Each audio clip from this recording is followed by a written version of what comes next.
Mr. Vashu Sharma, sir, Apprenticeship Division, National Skill Development Corporation, NSDC, New Delhi.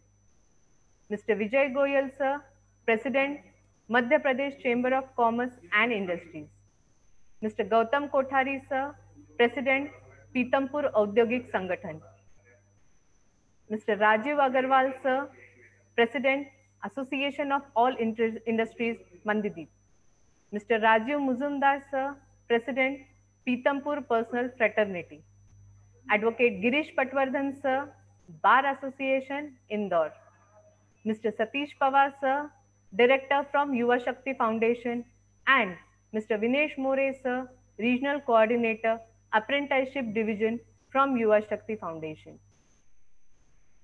On behalf of all the participants, we welcome all the panelists.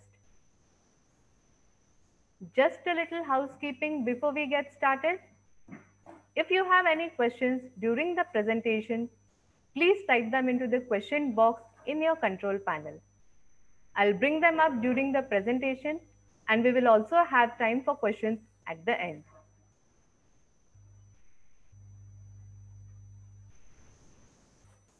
Now, without further ado, we will turn the time over to Mr. Vijay Goyal, sir, President, Madhya Pradesh Chamber of Commerce and Industries, to share his views.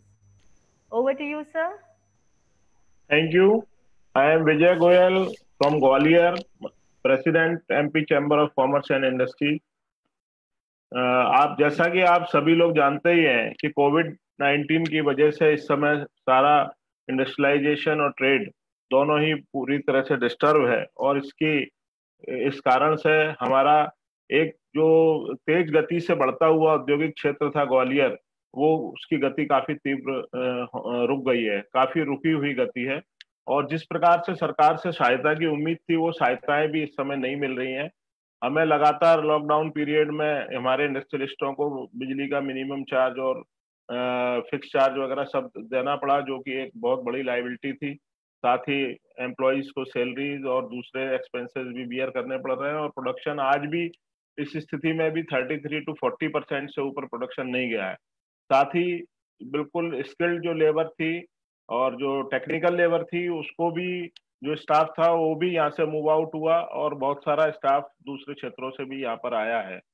लेकिन एक अच्छी बात यह है कि हम यहाँ पर एक रोजगार सेतु पोर्टल पर कार्य कर रहे हैं। उस पोर्टल पे हमने बाहर से आए हुए सभी टेक्निकल लेबर को और स्टाफ को उस पर रजिस्टर्ड किया हुआ है, और उसके माध्यम से हम अपने जो उद्योगों को ऐसे लोगों की आवश्यकता पड़ रही है, स्किल्ड लोगों की आवश्यकता पड़ रही है, जो आज हमारा सब्जेक्ट है, उससे रिलेटेड लोगों की आवश्यकता पड़ रही है, तो हम उनको अवेलेबल भी करा रहे हैं। लेकिन उसके बावजूद भी अभी जो आने वाला भविष्य है वो कुछ समझ के बाहर हो रहा है, और कैसे ये सब चीजों से हम निकल पाएंगे, क्योंकि कोविड जब शुरू हुआ था फरवरी से, तो वो पोजीशन उस समय थी, वो आज नहीं, आज कई गुना ज्यादा बढ़ चुकी है। अब हर गली मोहल्ले, इंडस्ट्रियल एस्टेट और इंडस्ट्रियल टाउनशिप और घरों तक में वो घुस चुका है। ग्वालियर की मैं अगर बात करूं तो बहुत बड़े स्तर पर इसका कोरोना वायरस का स्प्रेड हो चुका है। इसके कारण से सभी गतिविधियों पर असर पड़ रहा है। बार बार लॉकडाउन 7 दिन का, 5 दिन का, 4 दिन का, गवर्नमेंट को 2 दिन का करना पड़ रहा है। मैं आशा करता हूं कि आने वाला भविष्य औद्योगिक परिप्रेक्ष्य में और व्यापारिक परिप्रेक्ष्य में सभी लोगों का बहुत अच्छा जाए, और जल्दी से जल्दी हम सबसे पहले, इस समय हम किसी भी सब्जेक्ट पे बात करते हैं तो कोरोना से शुरुआत होती है, और कोरोना पे ही जाके वो लगभग खत्म हो जाती है। इससे बड़ा सब्जेक्ट इस समय कोई नहीं है। और मैं तो फिर भी अपने भारत देश के मेहनती लोग हैं और मेहनतकश लोग होने के कारण वो लगातार अपने कार्यों में लगे रहते हैं। मैं इस भारतवर्ष की अपनी पृष्ठभूमि और बैकग्राउंड के आधार पर ये कह सकता हूँ, बहुत जल्दी हम इस परेशानी से भी दूर होकर और आगे बढ़ेंगे। और आज ये आयोजन नेशनल अप्रेंटिसशिप प्रमोशन का जो स्कीम का ये आयोजन किया है, ये इसके लिए आप लोग बधाई के पात्र हैं। मैं आप सभी आयोजकों को इसकी बधाई देता हूँ। धन्यवाद। Thank you, Vijay sir, for your valuable insight and also the ground factors what the industries are facing. You are making us aware for that. Thank you very much, sir. Now, I request Mr. Gautam Kothari sir, President, Pitampur Audyogik Sangathan, to share his views on apprenticeship and today's webinar. Over to you, sir. सभी participants को नमस्कार। सबसे पहले युवा शक्ति foundation को बधाई देता हूं कि उन्होंने इस कठिन समय में अप्रेंटिसशिप डेवलपमेंट का ये प्रोग्राम रखा। निश्चित रूप से बहुत कठिन समय तो है और इंदौर विशेष करके पीतमपुर जो मध्य प्रदेश का सबसे बड़ा ग्रोथ सेंटर है, इंडस्ट्रियल ग्रोथ सेंटर है, वहाँ की कठिनाइयाँ भी हम सामने देख रहे हैं। लगातार उद्योगों में एक के बाद एक कठिनाई आ रही है और वो कठिनाई हर उद्योग की अपनी अलग अलग किस्म की है।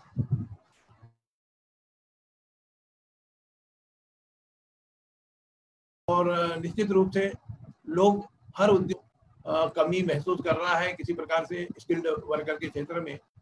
और अब ये समय आ गया है जब हम local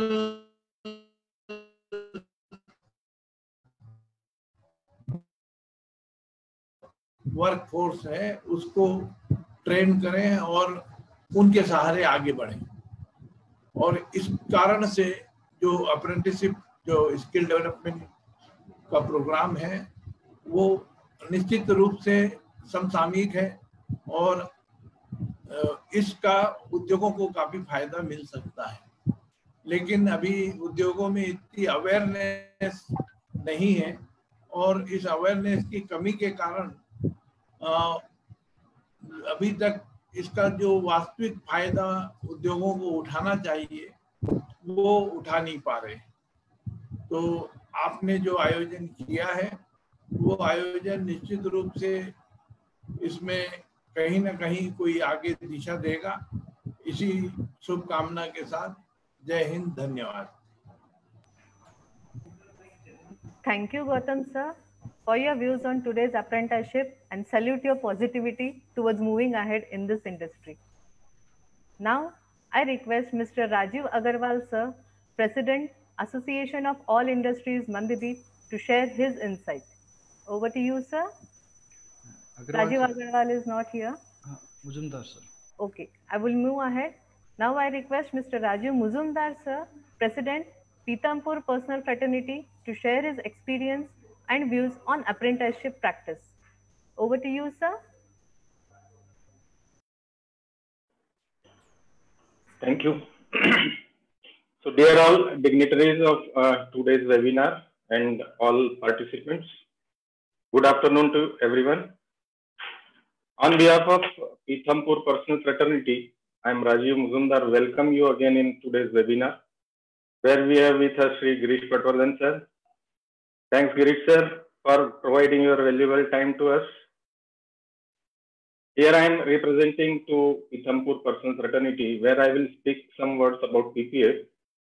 So, Pitampur Personal Fraternity is in existence since 2006 with the aim of skill development, human resource, personal knowledge enhancement activities, coordination and cooperation among various group of people like community, society, government, machineries, industries, helping in the form of guidance and updating to all its members in the area of legal, safety, IR as well HR, organizing camps, seminars, and other activities of public interest. Shri DM Nema sir and some senior HR professionals of Pitampur started this forum to serve their base to industry people mainly in HR and safety. So it is also working in organizing different training and development programs for its members and other stakeholders of the industries working in the state of Madhya Pradesh. Today's webinar also a part of that. So PPF has organized several seminars in latest best HR and safety practices, which is still going on. It is also one of the purposes to strengthen the capabilities and knowledge of HR and safety personnel through expert guidance from professionals. It is a platform where members discuss the current industry scenario and issues of concern. They also get the expert views to resolve problems in joint meetings and sharing views. This association has direct and indirect support and engagement of more than 100 members. Now, today in this webinar, we will learn and know about the National Apprenticeship Promotion Scheme of central government, like its benefits to the industry, compliance part, liability of employer, and role of third-party agency. So this is from my side. Now I invite Sri Girish sir, or I will hand over to madam. Thank you very much. Thank you, Rajiv sir, for expressing your views. Now moving ahead, just a reminder, please note you can type your questions or queries in the question answer box. We will take some selected questions at the end of the session.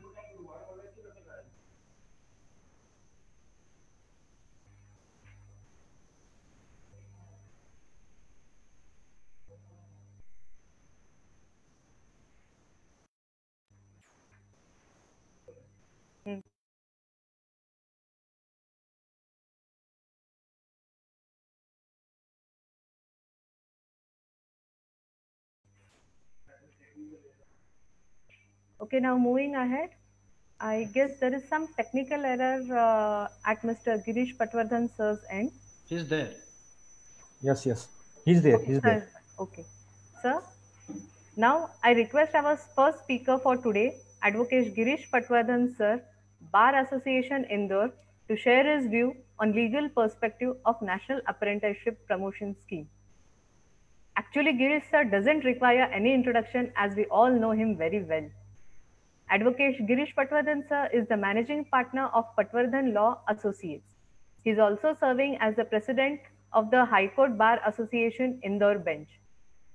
He was selected as the judge of the industrial court but declined it as he decided to continue with his legal practice. Over to you, sir. Can you please unmute, sir, Girish sir? सभी को मेरा नमस्कार. Am I audible now? Yes, sir. Yeah, thank you so much. Thank you. अगर apprentices act की हम बात करें तो ये एक्ट लगातार अमेंड होता रहा है अलग अलग समय में अंतरकाल में, और इस पूरे एक्ट का जो सेक्शन 18 है, सेक्शन 18 सबसे इंपॉर्टेंट है, जिसकी तरफ मैं आप सब लोगों का ध्यान दिलाना चाहूंगा, जो ये कहता है कि apprentices are trainees and not workers. That is the crux of the act. That is the crux of the act. सीधा सा मतलब ये है कि अगर आप किसी व्यक्ति को अप्रेंटिस के रूप में काम पर लेते हैं, वो आपके यहाँ ऑन द जॉब ट्रेनिंग के लिए आता है, तो वो आपका वर्कर नहीं है. Though he is contributing in the production activity, though he is working on shop floor, but he is not your worker. He is a trainee, and therefore by lapse of time, by lapse of period of training, he will not be your employee. जो Madhya Pradesh standing orders हैं, उन standing orders में एक section 26 है, clause 26 है, जो ये कहता है कि कोई भी व्यक्ति अगर किसी पोस्ट पर 6 महीने काम कर ले तो वो परमानेंट हो जाता है. और सबसे ज्यादा एम्प्लॉयर को जो तकलीफ है वो उस प्रोविजन से है, और उसका जवाब इस अप्रेंटिस एक्ट के सेक्शन 18 से अवेलेबल है, जिसमें वो ये कहा गया कि apprentice are trainee and not worker. तो इसकी वजह से वो जो परमानेंसी वाला एक जो फियर है, जो भय है, जो हर किसी के दिमाग में रहता है कि एक बार अगर व्यक्ति मेरे यहाँ काम पर आया और वो उसके काम के लायक है या नहीं है, तब भी वो परमानेंट हो जाएगा. तो वो जो भय है, वो भय इस धारा 18 की वजह से दूर हो जाता है. तो ये जो प्रोविजन है अप्रेंटिसशिप एक्ट वाला, अप्रेंटिसेस एक्ट 1961 का, कि इस अधिनियम के अंतर्गत जिन लोगों को आप काम पर लेते हैं, उन लोगों को इंडस्ट्रियल डिस्प्यूट एक्ट में कार्रवाई करने का अधिकार है या नहीं.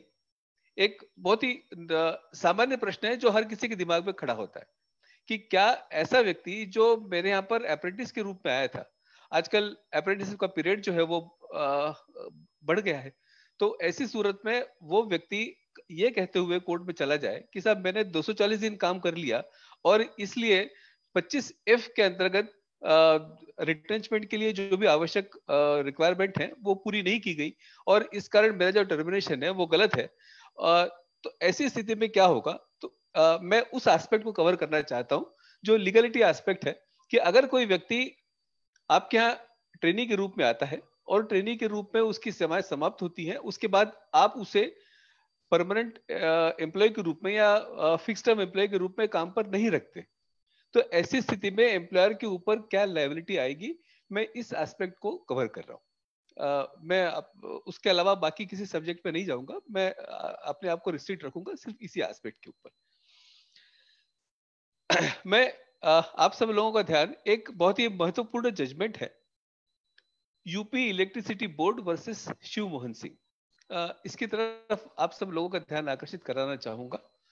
और ये जो जजमेंट है, ये जजमेंट एक मील का पत्थर है अगर हम अप्रेंटिस की एक्ट के प्रोविजन की बात करें। अगर आप ये जजमेंट देखें तो इस जजमेंट के पैराग्राफ 4 से लेके 41 तक सुप्रीम कोर्ट की 3 जजेस की बेंच थी जिसने इसके ऊपर विचार किया और पैरा 4 से 41 तक अप्रेंटिसशिप प्रोविजन के एक्ट के प्रोविजंस क्या है इसको कंसिडर किया और उनको कंसिडर करने के बाद पैराग्राफ मैं जो पैराग्राफ सुना रहा हूं उसपे से आपको ये भी समझ में आएगा कि ये जजमेंट कितना बड़ा है और इसकी वजह से कितना महत्वपूर्ण है। इसके पैराग्राफ 43, 56, 57 और 63 मैं फिर से रिपीट कर रहा हूं, पैराग्राफ 43, 56, 57 एंड 63, इसके अंदर अप्रेंटिसशिप या अप्रेंटिस इसका मतलब क्या है ये उन्होंने डिफाइन किया। और फिर एक बड़ा मजेदार सवाल जो बार बार खड़ा होता है कि अप्रेंटिसशिप का कॉन्ट्रैक्ट का रजिस्ट्रेशन न होने की वजह से वो व्यक्ति परमानेंट एम्प्लॉय हो गया। एक ये बड़ा मिसकंसेप्शन है जो बार बार सब लोगों को हॉन्ट करते रहता है। तो उसका जवाब भी इसी जजमेंट के पैराग्राफ 103 में सुप्रीम कोर्ट ने कहा कि इसका मतलब ये नहीं हो जाता कि वो आपका परमानेंट एम्प्लॉय हो गया या वो आपका एम्प्लॉय हो गया। सेक्शन 18 पे फिर सुप्रीम कोर्ट ने कंसीडर किया और ये कहा कि अप्रेंटिसशिप एक्ट ये कहता है कि अप्रेंटिस वर्कर नहीं रहेगा और ये कहीं नहीं कहा कि अनरजिस्टर्ड अप्रेंटिस जो है वो वर्कर हो जाएगा, ऐसा कहीं नहीं कहा है। तो उसी की वजह से उसी आधार पर कोर्ट का कंक्लूजन ये था कि ऐसा व्यक्ति औद्योगिक विवाद अधिनियम के प्रावधानों के अंतर्गत जो सेक्शन 2S है, 2S के अंतर्गत कर्मकार की परिभाषा में शामिल नहीं होगा और ऐसे व्यक्ति को यह अधिकार नहीं होगा कि वो श्रम न्यायालय में जाकर अपने सेवा समाप्ति के बारे में कोई विवाद खड़ा करे। मेरा जब टाइम खत्म हो रहा था आप मुझे बता दीजिएगा। I can go on like this for any time. इसी जजमेंट में एक ESI corporation versus Tata locomotives का जजमेंट है, बेहद प्रसिद्ध फैसला है, जिसके अंदर यही एस्पेक्ट कंसिडर हुआ था कि अप्रेंटिस जो है वो उसके लिए कंट्रीब्यूशन काटा जाना चाहिए या नहीं जाना चाहिए।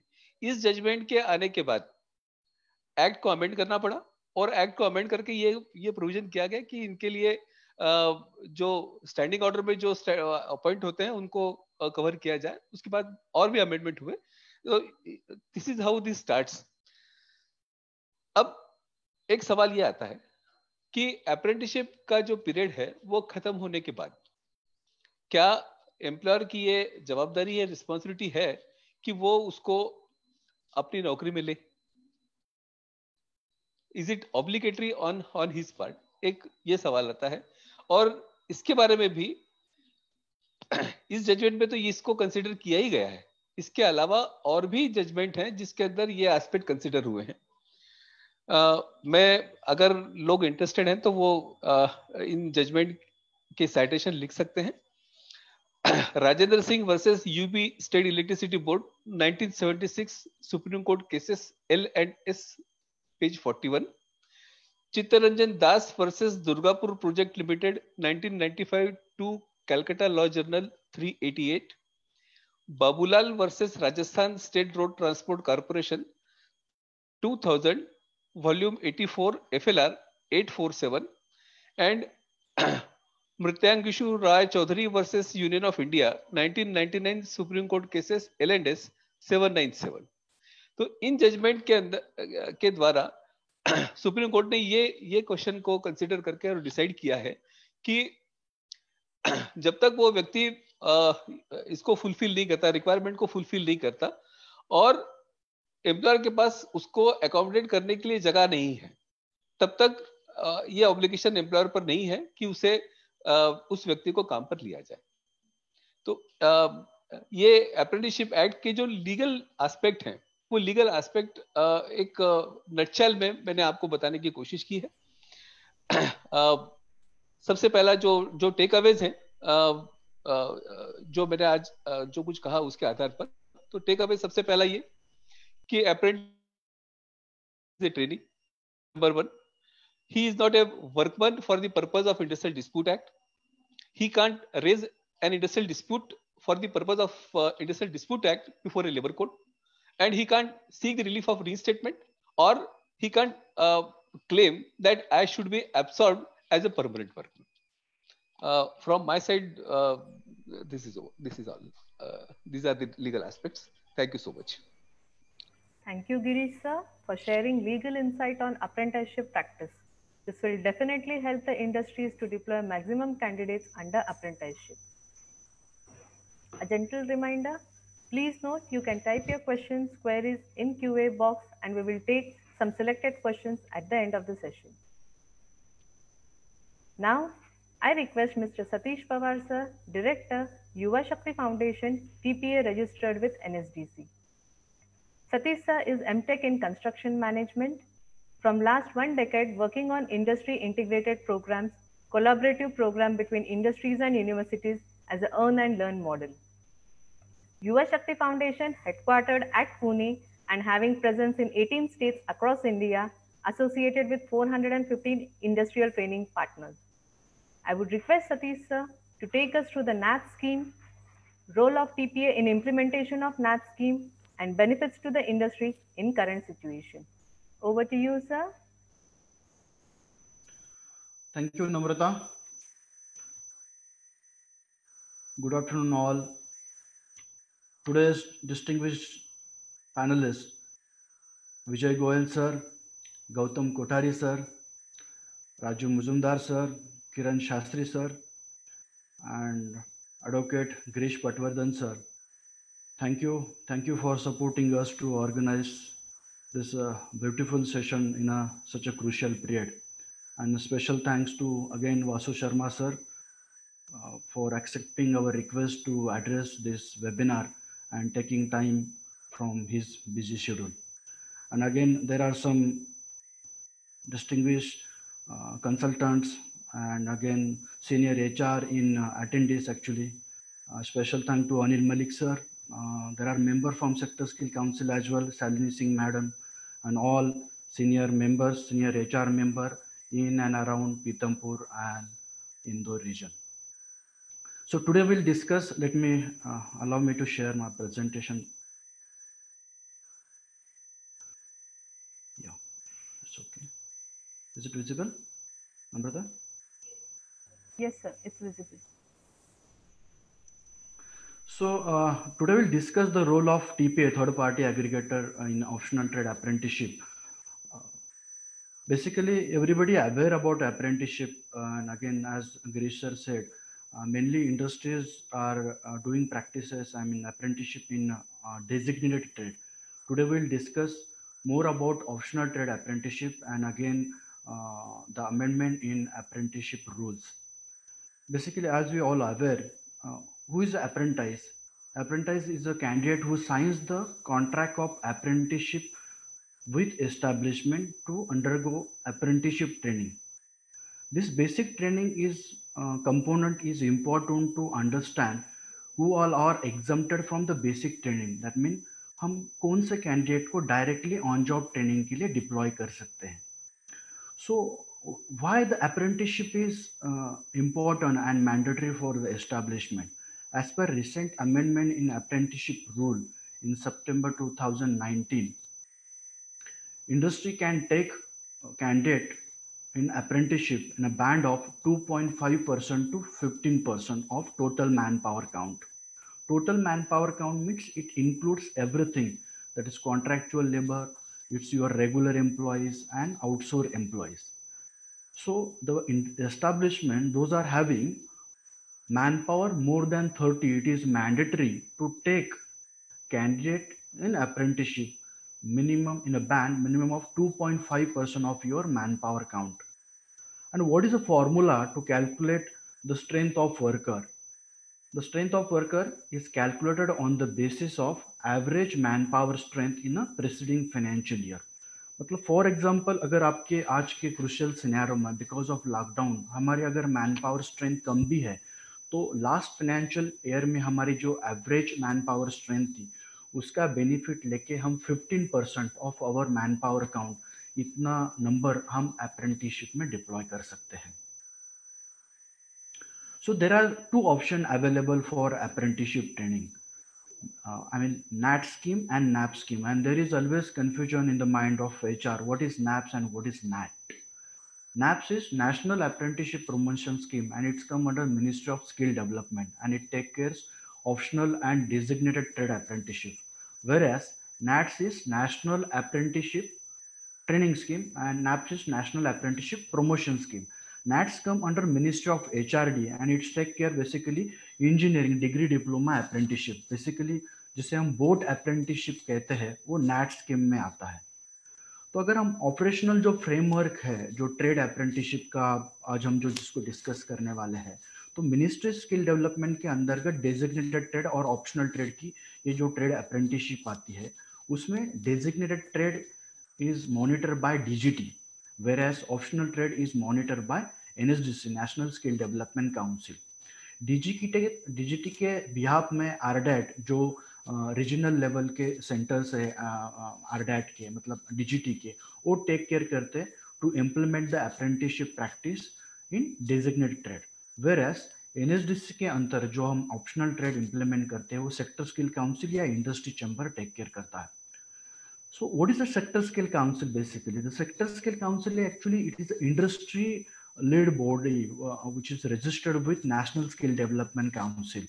तो sector skill council का role optional trade में important क्यों है?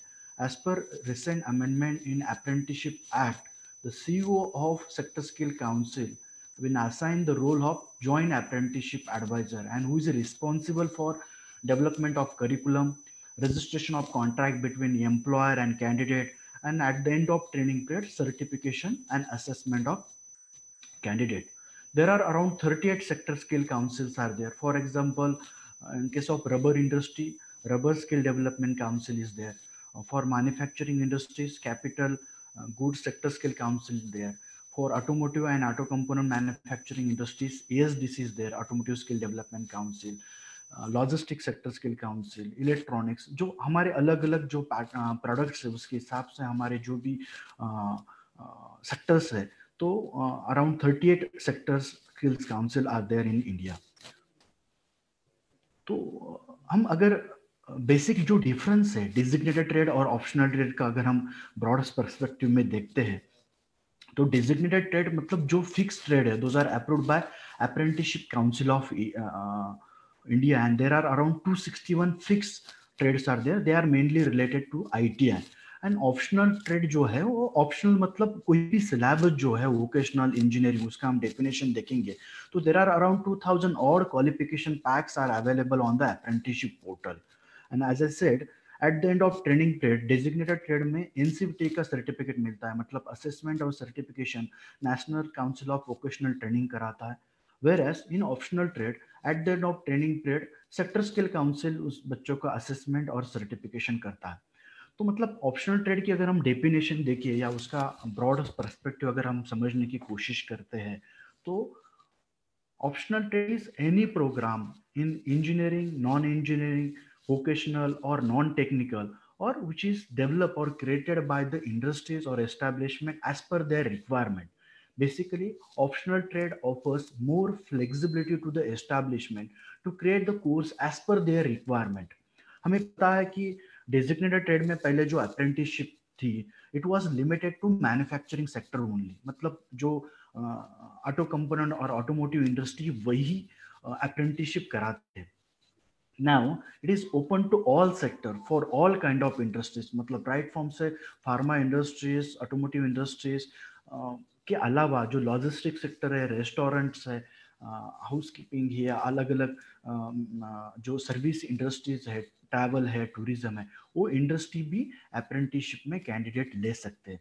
जैसे हमने पहले मैंडेट देखा, कोई भी इंडस्ट्री जिसका मैन पावर स्ट्रेंथ 4 से ज़्यादा है, 4+, वो अप्रेंटिसशिप ले सकते हैं. एंड वो जो बैंडविड्थ है 2.5% to 15%. तो it offers, the optional trade offer the more flexibility to the establishment. So what is a NAP scheme basically? Confusion रहता है, what is NAPS and apprenticeship, ये कोई अलग स्कीम है क्या? तो अलग स्कीम वगैरह कोई नहीं है. अप्रेंटिसशिप मतलब NAP स्कीम. NAP स्कीम ये स्कीम है जिसमें इंडस्ट्री को एक सपोर्ट किया गया है एंड बेसिकली कुछ इंसेंटिव्स दिया गया है to promote industries, to motivate industries to take maximum candidate under apprenticeship act. Basically अगर हम फाइनेंशियल सपोर्ट की बात करें NAPS में, NAPS एक्चुअली 2016 में प्रमोट हुई है and which offer the financial benefit to the establishment. तो ऑन जॉब ट्रेनिंग जब हम कराते हैं तब ऑन जॉब ट्रेनिंग के दरम्यान reimbursement of 25% of prescribed stipend. Prescribed stipend means government has fixed the rate of stipend with respect to education qualification. So reimbursement of 25% of prescribed stipend subject to maximum of rupees 1500 per month per candidate per apprentice. And during the basic training, means if you are deploying the fresher candidate for apprenticeship, तो उनका basic training कराना पड़ता है. तो basic training के दरम्यान rupees 15 per hour per candidate इस प्रकार का reimbursement government कराती है. So if we see the candidate, those are eligible for the apprenticeship under optional trade. They are ITI pass out, all trades, graduate or pursuing or completed, I mean pass out candidate, diploma pursuing or pass out candidate. Then the candidate from the Pradhan Mantri Kaushalya Vikas Yojana or Deen Dayal Gramin Kaushalya Vikas Yojana, ये जो certificate holder है ये भी on job training के लिए eligible है under optional trade. तो basically इसमें अगर हम डेजिग्नेटेड ट्रेड की बात करते हैं या बोट की बात करते हैं तो बोट में लिमिटेड हम खाली डिप्लोमा का ही कैंडिडेट लेते हैं और ले सकते हैं. डेजिग्नेटेड ट्रेड में हम ITI जो भी अप्रूव्ड ट्रेड है वही कैंडिडेट ले सकते हैं. लेकिन ऑप्शनल ट्रेड में 5th पास से लेके ग्रेजुएशन तक एनी ट्रेड, टेक्निकल और नॉन टेक्निकल के कैंडिडेट हम ऑप्शनल ट्रेड अप्रेंटिसशिप में ले सकते हैं. दो the duration of training mention here is 6 months to 36 months, लेकिन ये पूरा ट्रेनिंग ड्यूरेशन नहीं है. We have to refer course curriculum every time. For example अगर हम ऑटोमोटिव इंडस्ट्री की बात करते हैं तो ऑटो कंपोनेंट असेंबली फिटर, जो हमारा फिटर का जॉब रोल है, उसका ट्रेनिंग ड्यूरेशन है 21 month. OJT ट्रेनिंग ड्यूरेशन की हम बात करेंगे ऑन जॉब ट्रेनिंग की. अगर हम वेल्डिंग की बात करते हैं तो ऑटो कंपोनेंट वेल्डिंग टेक्नीशियन जिसका ड्यूरेशन है 9 month. तो ये जो ड्यूरेशन है उस बंदे को, उस कैंडिडेट को वो पर्टिकुलर जॉब रोल में ट्रेन होने के लिए कितना समय लगता है to become a skill candidate in the set job role. तो उस जॉब रोल के लिए वो ट्रेनिंग ड्यूरेशन डिफाइन किया गया. और वो डिफाइन किसने किया है? सेक्टर स्किल काउंसिल ने in coordination with government bodies. तो सेक्टर स्किल काउंसिल कौन है? तो इंडस्ट्री लेड बॉडी है. मतलब हमारे सेक्टर की इंडस्ट्रीज ने ये ट्रेनिंग ड्यूरेशन जो है तय किया है. अगर हमें और ज़्यादा ड्यूरेशन के लिए मीन्स अपार्ट फ्रॉम से प्रिस्क्राइब्ड करिकुलम, अगर हमें ज़्यादा ड्यूरेशन के लिए कैंडिडेट लेने हैं तो हम हमारा जो करिकुलम है वो कस्टमाइज कर सकते हैं, हमारी इंडस्ट्री के रिक्वायरमेंट के अनुसार डिज़ाइन कर सकते हैं. उसके लिए टेम्पलेट जो है वो पोर्टल के ऊपर अवेलेबल है और हम लॉन्गर ट्रेनिंग ड्यूरेशन के लिए कैंडिडेट ले सकते हैं. But it will be in the non NAPS. In non-NAPS means you will get all the benefit under apprenticeship, but you will not get a financial subsidy from the government. So these are the route of apprenticeship. Candidate who can join on-job training directly under optional trade or ITI pass out, as I mentioned, diploma degree, short-term skill certificate holder from the government scheme. So this is the rate of stipend. ये rate of stipend सितंबर 2019 के जो apprenticeship rule में amendment किया है उसमें mention है. Previously it was related to the semi skill category. मतलब अगर हम ITI का बंदा लेते तो I think it is 90% of semi skill category. तो अलग अलग स्टेट के अलग अलग स्टाइपेंड रेट रहते हैं. महाराष्ट्र का अलग है, MP का अलग है, तमिलनाडु का अलग है. तो गवर्नमेंट ने प्रिस्क्राइब स्टाइपेंड किया है. It is a common for all education, I mean for all the states across India. तो अगर हम उसका स्टाइपेंड रेट डिफाइन करना है तो एजुकेशन क्वालिफिकेशन का जो हमें रेफरेंस लेना पड़ेगा कैंडिडेट के. अगर वो ITI पास है इट इज़ 7,000 पर मंथ. अगर डिप्लोमा होल्डर है इट इज़ 8,000 पर मंथ. अगर ग्रेजुएट है इट इज़ 9,000 पर मंथ. तो इस प्रकार से कैंडिडेट का जो है स्टाइपेंड हम डिफाइन कर सकते हैं. लेकिन पार्ट ऐसा है कि इस स्टाइपेंड रेट में कैंडिडेट हमें नहीं मिलेंगे प्रिस्क्राइब स्टाइपेंड रेट में. Basically this stipend rate defined by the government to motivate MSME small scale industries to take the candidate in apprenticeship. जैसे कि हम टूरिज्म की बात करते हैं, रेस्टोरेंट होटल इंडस्ट्री की बात करते हैं, तो ये जो हमारे मैन्युफैक्चरिंग इंडस्ट्री के रेट है वो अफोर्ड नहीं कर पाते, उनके लिए है मेनली. हमारे लिए है तो जो हमारे अदर फॉर्मेट के जो एम्प्लॉयज है उनको जितना हम ऑफर करें वही हमें पे करना पड़ेगा to retain the candidate. Of course it is I mean choice of industry उनको कितना देना है, लेकिन ये प्रिस्क्राइब रेट जो है वो हमें फॉलो ही करना पड़ा है. तो हमारे हम डायरेक्टली सेकेंड ईयर में कैंडिडेट लेते हैं या थर्ड ईयर में लेते हैं तो उसका 10% और 15% का जो हाइक है रिस्पेक्ट टू सेकेंड ईयर और थर्ड ईयर ऑफ अप्रेंटिसशिप वो हमें देना पड़ेगा. Now, what are the benefit for apprenticeship? As all you aware, labor laws are not applicable. Girish sir ने बहुत अच्छी तरह से एक्सप्लेन किया. मैं थोड़ा समराइज करने की कोशिश करता हूँ. Statutory benefit like bonus, PF, PSIC is not applicable to candidate under apprenticeship. There is a saving of a cost approximately 29% with respect to other format. Again, most important part, CSR benefits are available, but if you are doing the CSR activities, financial support from the government during basic and on-job training. You can engage the candidate in night shift as well. पहले ये allow नहीं था night shift में candidate को engage करने के लिए. And again, as Girish sir said, not obligatory to employ them after completion of on-job training or apprenticeship training. And you can deploy. There is, I mean, choice is available to recruit the candidate right from 5th class to graduate. And industry can design their own courses and run under apprenticeship. That means as a customized courses. And termination of candidate through the portal. Vasu sir portal के बारे में और ज़्यादा brief करेंगे, लेकिन हम इतना ही कहना चाहेंगे कि ये बहुत ही इंडस्ट्री फ्रेंडली पोर्टल है. पहले डिजिग्नेटेड ट्रेड के लिए हम apprenticeship.gov.in ये पोर्टल रेफर करते थे. अभी जो पहले मतलब ऑप्शनल ट्रेड का जो पोर्टल था वो था apprenticeshipindia.org, मतलब वही है. अभी पहले मतलब जो gov.in का पोर्टल एक पोर्टल मर्ज किया गया है और हम दोनों trades that is designated trade and optional trade एक ही पोर्टल से उसका ऑपरेशन जो है हैंडल कर सकते हैं. CSR benefit, as I said, 2.5% जो mandatory limit है as per Apprenticeship Act, and if you are engaging the candidate over and above the 2.5% of your mandatory limit, you can book all the expenses under CSR funding. So the notification on are available on the apprenticeship portal. So what are the benefit for the candidate? Basically, they can choose the profession or the skill as per their requirement. They are getting a stipend during on-job training. They are getting the government and industry recognized certificate at the end of training.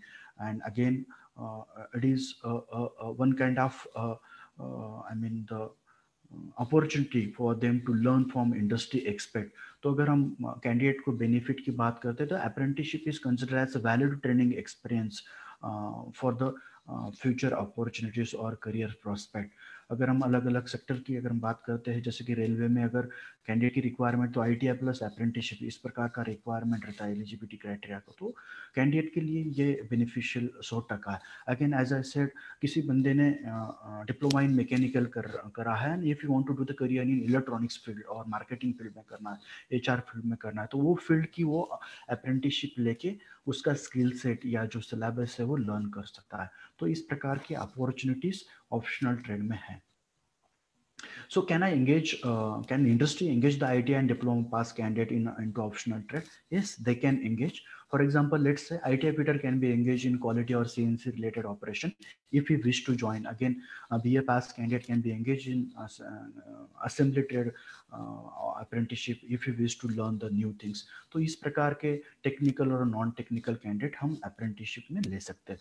मतलब अगर हम industry की बात करें तो उस shop floor activity के ले सकते हैं, उनके जो एडमिनिस्ट्रेटिव ऑफिस है उसके लिए ले सकते हैं, उनके मार्केटिंग के लिए ले सकते हैं, या फिर उनके जो भी नॉन टेक्निकल एक्टिविटीज़ है उस एक्टिविटी में से लॉजिस्टिक उस एक्टिविटी में भी कैंडिडेट अप्रेंटिसशिप के अंतर्गत ले सकते हैं। This is most important part. Hour of work, overtime, leaves and holiday. Hour of work will be as per industry policy. It should not exceed 48 hours in a week. अगर हम 6 दिन की बात करते तो 6 × 8 रेगुलर वर्किंग आवर हम बात करते तो 48 hours in a week. ये बहुत इंपॉर्टेंट पार्ट है कि candidate are not allowed to engage in overtime. अगर किसी इंडस्ट्री की रिक्वायरमेंट है स्पेसिफिक तो they have to take a approval from the apprenticeship advisor. Rest leaves and holidays will be as per industry policy. This is very important part, that is clarification regarding the engagement of apprentice. As per the circular published by Ministry of Skill Development in April 2019, अगर हम बात करते हैं board की, हम बात करते हैं DGT की, हम बात करते हैं NSDC की, या और कोई मतलब जो फ्रेशर अप्रेंटिसशिप की या वोकेशनल अप्रेंटिसशिप की, तो इंडस्ट्री के लिए अगर हम कंप्लायंस की बात करेंगे तो 2.5% जो मैंडेटरी लिमिट है या 15% का मैक्सिमम लिमिट है, तो वो बोर्ड में ले सकते हैं या डिजिग्नेटेड ट्रेड में ले सकते हैं या ऑप्शनल ट्रेड में ले सकते हैं। तो वो उनका चॉइस है कि किस ट्रेड में हमें कैंडिडेट लेना है। लेट्स से अगर किसी इंडस्ट्री की एम्प्लॉय स्ट्रेंथ जो है, मैन पावर स्ट्रेंथ 300 है, with respect to 15% they are eligible to take 45 candidates. तो 45 कैंडिडेट में 20 कैंडिडेट वो बोर्ड से ले सकते हैं, 25 कैंडिडेट बचे हुए DGT में के साथ डिजिग्नेटेड ट्रेड में ले सकते हैं या ऑप्शनल ट्रेड में ले सकते हैं, या पूरे कैंडिडेट वो ऑप्शनल ट्रेड में डिप्लॉय कर सकते हैं। उस प्रकार का कोई भी कंफ्यूजन मतलब बोर्ड से लेना है या DGT से लेना, इस प्रकार का नहीं है। Again the insurance part, as I said, PA/PSIC is not applicable. तो सभी जो कैंडिडेट है अप्रेंटिस जो डिप्लॉय किए हुए हैं उनका हमें WC पॉलिसी लेना पड़ेगा, इंडस्ट्री को लेना पड़ेगा, because employer is liable to pay the compensation if anything happens during the on job training. This is again one more important part.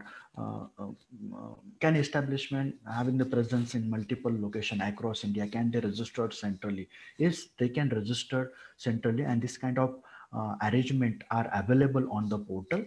तो किसी इंडस्ट्री का 4-5 अलग-अलग लोकेशन पे ऑपरेशंस है या अलग-अलग स्टेट में ऑपरेशंस है, तो वो पोर्टल के ऊपर सेंट्रली रजिस्टर करके जो पूरा कोटा है उनकी अलग-अलग इंडस्ट्रीज का, उसका बेनिफिट लेके 15% का जो नंबर है उसका बेनिफिट वो ले सकते bye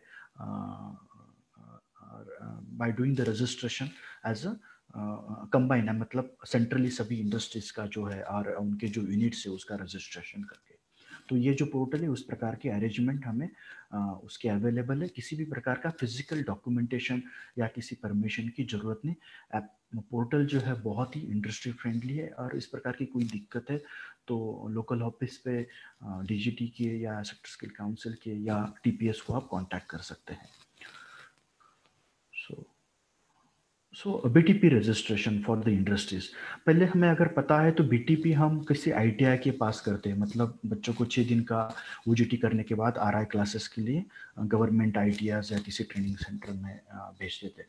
now industry themselves can registered as a BTP, basic training provider. अगर उनके पास फैसिलिटी जैसे इंफ्रास्ट्रक्चर है या मशीनरीज है, जो प्रैक्टिकल ट्रेनिंग के लिए इक्विपमेंट्स है, तो उस प्रकार की अगर हमारी अरेंजमेंट है तो industry can register as a basic training provider. तो पोर्टल के ऊपर दो अरेंजमेंट है, ऑन जॉब ट्रेनिंग प्रोवाइडर और बेसिक ट्रेनिंग प्रोवाइडर। तो बीटी प्रोवाइडर के तौर पे हम रजिस्टर कर सकते हैं, बहुत ही सिंपल प्रोसेस है, और गवर्नमेंट वैसे ही फंडिंग कर रही है ₹15 पर आवर पर ट्रेनिंग। तो फ्रेशर जो कैंडिडेट है, किसी इंडस्ट्री को अगर 5th 8th 9th पास कैंडिडेट की रिक्वायरमेंट है, कुछ लॉजिस्टिक रिलेटेड जॉब रोल के लिए, कुछ हाउसकीपिंग रिलेटेड, या कुछ हमारे असेंबली रिलेटेड जॉब रोल्स के लिए, तो ये कैंडिडेट कर सकते हैं। खाली हमें ध्यान देना पड़ेगा, the training duration should not exceed 42 hours in a week. अगर हम बेसिक ट्रेनिंग और ऑन जॉब ट्रेनिंग कंबाइन कर रहे हैं, या फिर हमें वो ट्रेनिंग ड्यूरेशन का जो थ्योरेटिकल आवर्स है ट्रेनिंग के,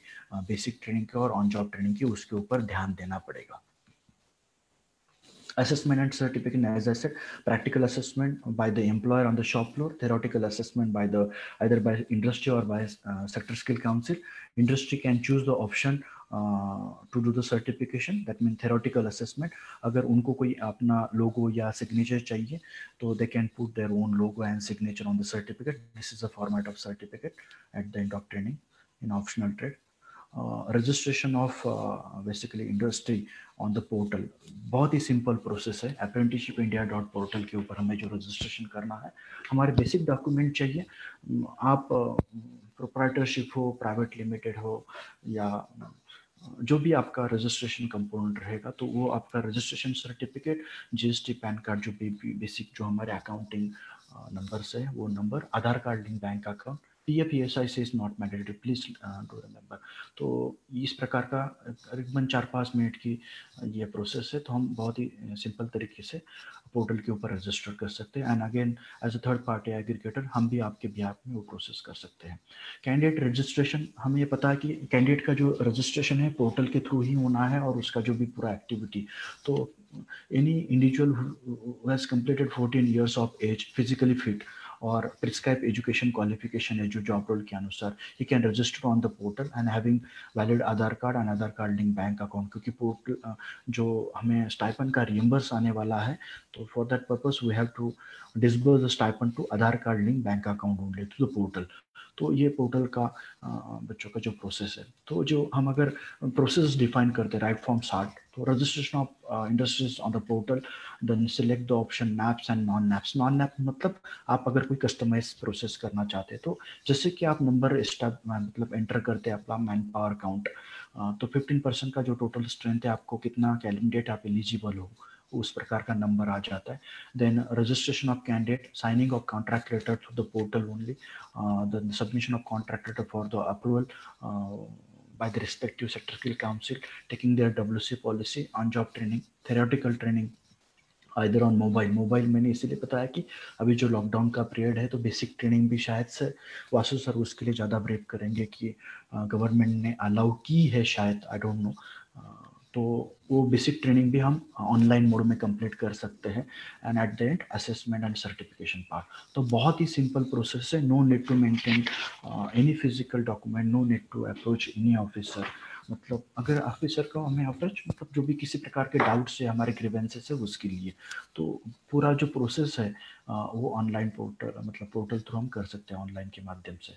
सो what is the role of TPA basically? So we are helping industries right from joining process to certification process. पूरा जो एंटायर ऑपरेशन है, लाइफ साइकिल है अप्रेंटिसशिप का, इंडस्ट्री के बिहाफ में हम कोऑर्डिनेट करते हैं as a third party aggregator. अगर हम रोल की अगर डिफाइन करते हैं, our role is sourcing of candidate as per your requirement, registration of candidate on the portal, signing of contract letter, I mean the coordination of signing of contract letter, portal operation, payroll processing, processing the reimbursement claim, replacement and termination of candidate, theoretical training if industry is registered as basic training provider, and at that coordination of assessment and certification part. तो इसमें अगर TPA engage है, तो industry का क्या role आता है? The role of industry is enter into contract of training with candidate with the apprentice, taking their WC policy, on job training के दरम्यान जो भी instruction classes है वो coordinate करना, payment of stipend to the person, that means practical assessment जो है at the end of training period, यही role बचता है. तो बहुत ही simple और आसान तरीका है.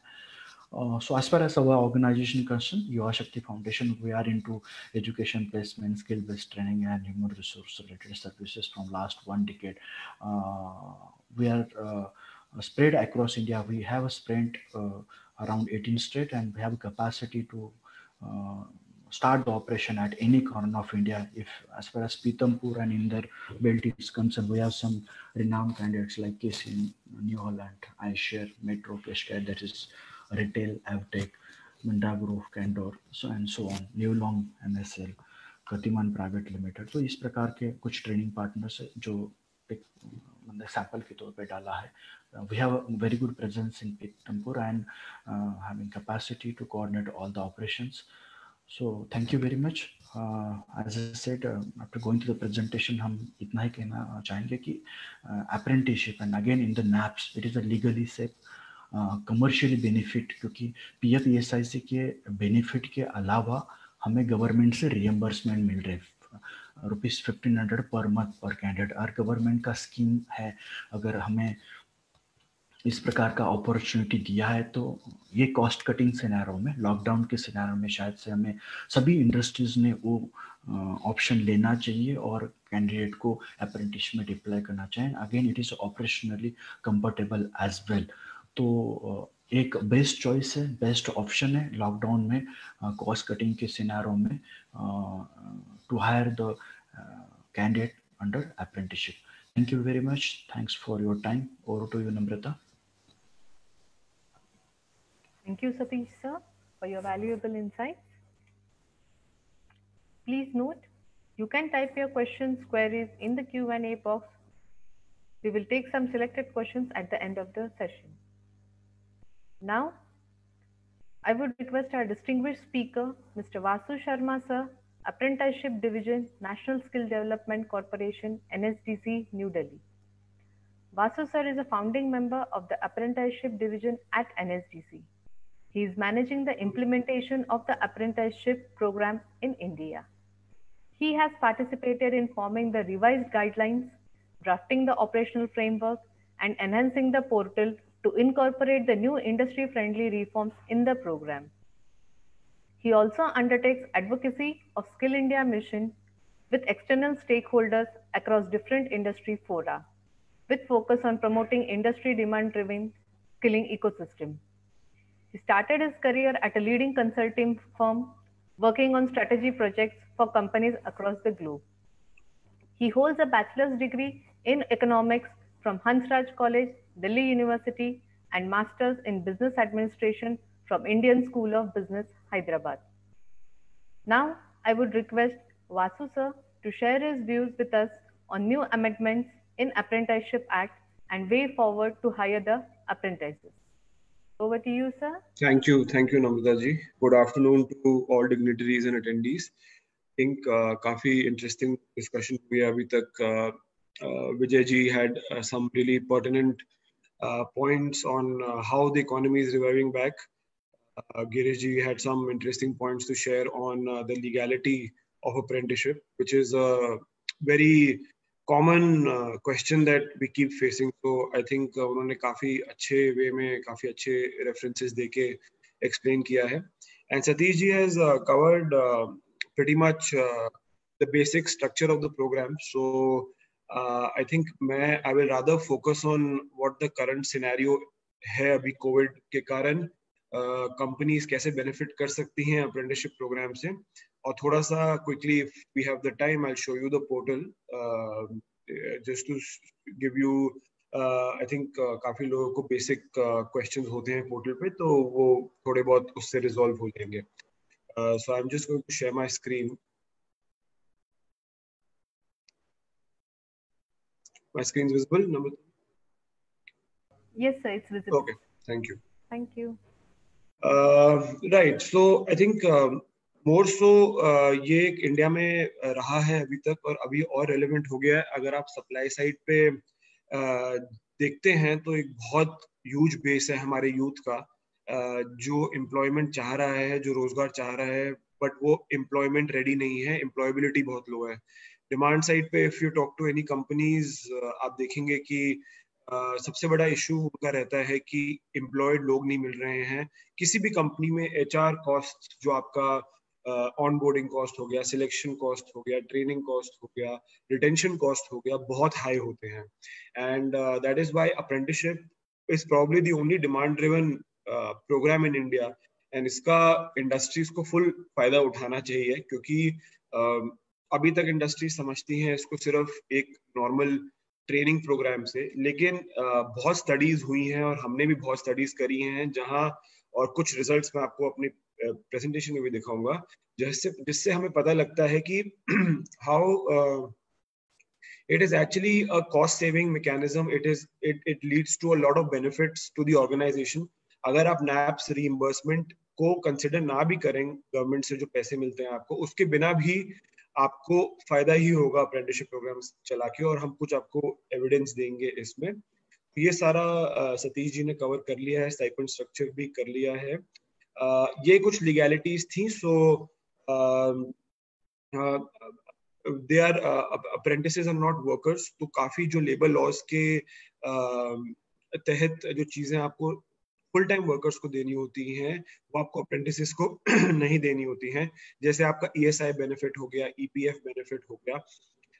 अभी कुछ क्लैरिफिकेशन मांगी थी तो निकल के आया था कि अगर किसी अप्रेंटिस जो आप ले रहे हैं उनका पहले EPF अकाउंट नहीं खुला है तो आप खोल सकते हैं, लेकिन ESI अभी भी नहीं दे सकते हैं आप, क्योंकि ESI एक्ट में लिखा हुआ है कि अप्रेंटिसेस जो है उनको ESI कंपोनेंट नहीं दिया जा सकता।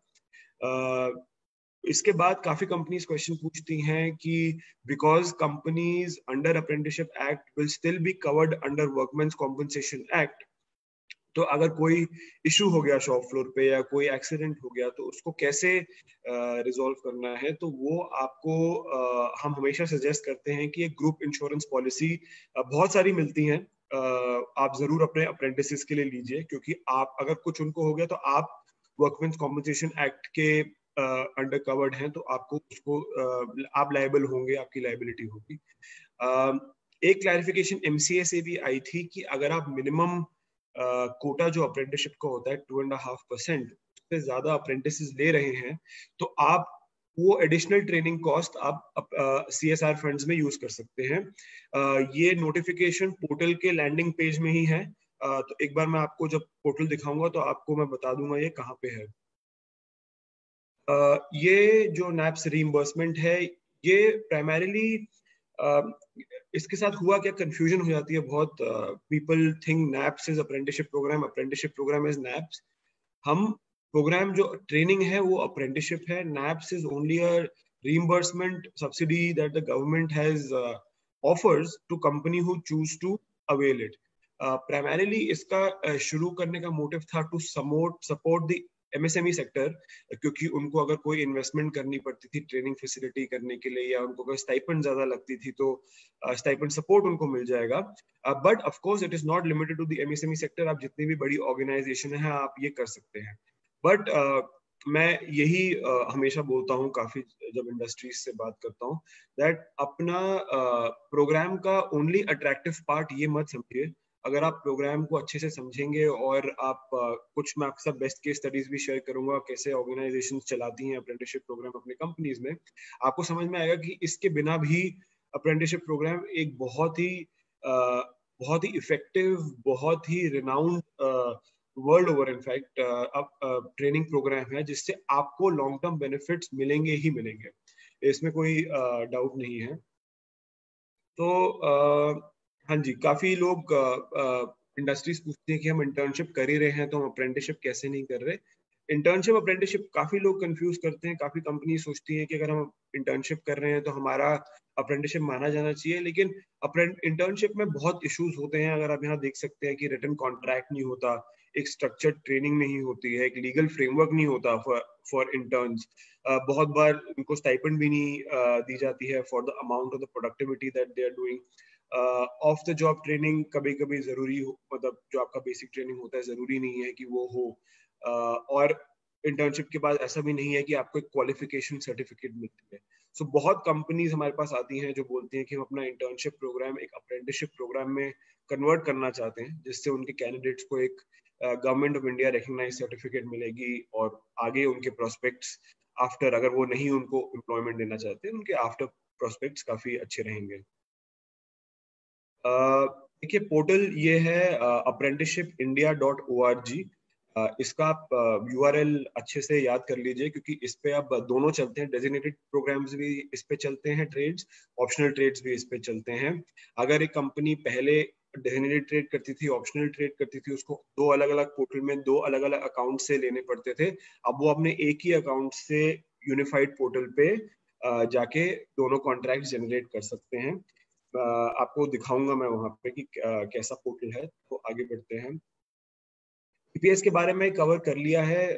कोई भी इंडस्ट्री, अगर कोई भी कंपनी ऐसी है जो अभी तक अप्रेंटिस जिन्होंने नहीं लिए हैं बट वो लेना चाहते हैं और उनको कुछ बैरियर्स लग रहे हैं, उनको कुछ डिफिकल्टीज हो रही है स्टार्ट करने में, तो मेरी रिक्वेस्ट रहेगी आप जरूर सतीश जी से, युवा शक्ति टीम से जरूर इन टच में आइए और वो उनको बिल्कुल हेल्प करेंगे, आपको समझाएंगे कैसे प्रोग्राम चलाना है, how to source candidates, how to operate on the portal, how to get the training started, सारा आपको हेल्प करेंगे उस पर। तो टीपीएस हमने एक तरह से कुछ ऑर्गेनाइजेशन, सिलेक्ट ऑर्गेनाइजेशंस को एम्पावर किया है जो इंडस्ट्रीज, कंपनीज को हेल्प कर सकें to run their apprenticeship program. So they are empanelled TPS with us, so जरूर उनकी सर्विसेज आपको बेशक एंड टू एंड सर्विसेज चाहिए, पूरे प्रोग्राम की सर्विसेज चाहिए, आप वो ले सकते हैं, कुछ स्पेसिफिक चीजों में हेल्प चाहिए आप वो ले सकते हैं। So they are here to help you. देखिए कुछ इंडिया के बारे में एक स्नैपशॉट है। अगर आप देखते हैं यहाँ पे आपको दिखेगा कि अराउंड 63 मिलियन एंटरप्राइजेज हैं इंडिया में, अबाउट 500 मिलियन या 50 करोड़ हमारी वर्कफोर्स है।